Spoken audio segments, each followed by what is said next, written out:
सन 1980 की सर्दियों की ठंड की एक रात, बीजिंग शहर में बस नंबर 375 अपना अंतिम फेरा पूरा कर रही थी। बस में सिर्फ दो यात्री थे, एक बूढ़ी औरत जो पीछे बैठी थी और एक जवान लड़की। दोनों आगे पीछे बैठी थी। सड़क के दोनों तरफ वीराना सा अंधेरा छाया हुआ था। जैसे ही बस शहर के बाहरी इलाके से गुजर रही थी तभी अचानक बस रुक गई। ड्राइवर ने बाहर निकलकर देखा लेकिन उसे कुछ नहीं मिला। बस फिर से चलने लगी लेकिन कुछ ही मिनटों बाद वो बस फिर से रुक गई। इस बार ड्राइवर ने देखा कि एक महिला सड़क के किनारे खड़ी थी। उसने बस को रुकने का इशारा किया। ड्राइवर ने बस का दरवाजा खोला और महिला अंदर चली गई। वह सामने वाली लड़की के बगल में बैठ गई। महिला का चेहरा पीला और उदास था। जैसे ही बस चलने लगी तभी अचानक बस में अजीबोगरीब घटनाएं होने लगी। लाइटें झिलमिलाने लगी और तापमान गिरने लगा। युवा महिला डर गई और उसने ड्राइवर से पूछा कि क्या हो रहा है। ड्राइवर ने कहा कि उसे कुछ नहीं पता। तभी अचानक पीछे बैठी बूढ़ी औरत की आवाज सुनाई दी। उसने कहा, ये बस भूतिया है। युवा महिला और ड्राइवर दोनों डर गए। उन्होंने उस पीछे बैठी बूढ़ी औरत से पूछा कि क्या मतलब है आपका। बूढ़ी औरत ने कहा, ये बस कई साल पहले एक्सीडेंट में दुर्घटनाग्रस्त हुई थी। उस दुर्घटना में सभी यात्री मारे गए थे। उनकी आत्माएं अभी भी इस बस में भटक रही हैं। ये सुनकर युवा लड़की और ड्राइवर और भी डर गए। तभी अचानक महिला ने बूढ़ी औरत की ओर देखा और मुस्कुराई। वो एक भयानक औरत में बदल गई थी।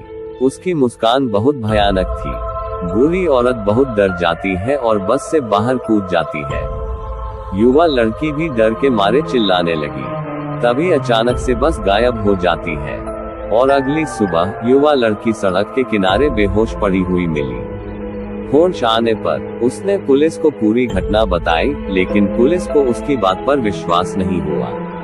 लेकिन युवा लड़की जानती थी कि उसने जो देखा था वह सच था।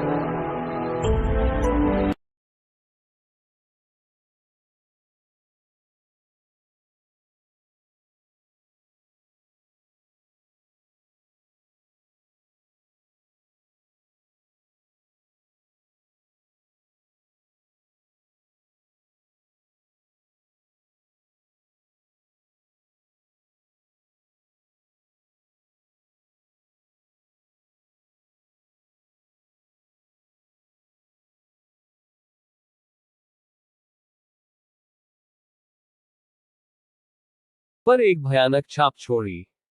कुछ लोगों का मानना है कि बस अभी भी रात में सुनसान सड़कों पर घूमती है, जो अपने दुखद अतीत की एक भूतिया याद दिलाती है।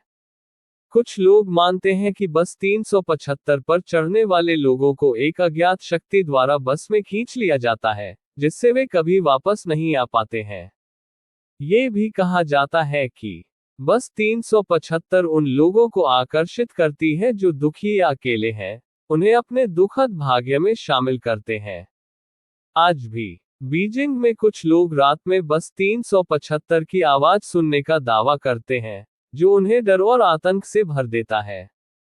बस 375 भयानक कहानी है जो बीजिंग के इतिहास में एक स्थायी स्थान रखती है। यह एक ऐसी कहानी है जो कल्पना को पकड़ती है और हमें अज्ञात की शक्ति के बारे में सोचने पर मजबूर करती है।